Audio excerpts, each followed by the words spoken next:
Төгөлбай Сыдыкбековго таандык чыгарма Боз торгой.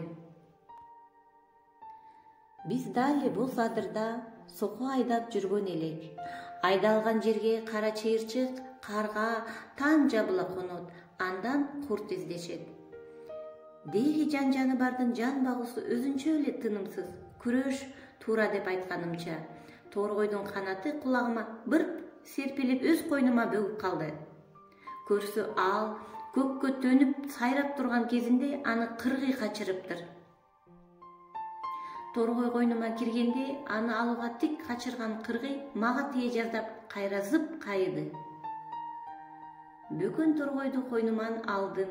Жүнү жуп-жумшак, жазыксыз, көзү мөлтүр, аянычтуу, кантсин байкуш, аябай корккон экен. Эти ысып кипкичине, жүрөгү тез-тез соккондон колум сезди. Торгойду учтай бош кармап туруп, "Эми коркпо, кутулдуң", дедим.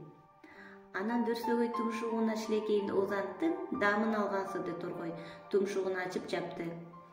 "Шилекей алышкан дос болдук экөөбүз. Кош", деп алаканымды жаздым. Ошол замат торгой эркинче учуп кетти. Бул торгойдун аман кутулганына кубанып, карааны көрүнбөй калганча мен аны карап турдум. Бир аздан кийин төбөдө безелене сайраган боз торгойдун мукам үнү көңүлүмө эргитти.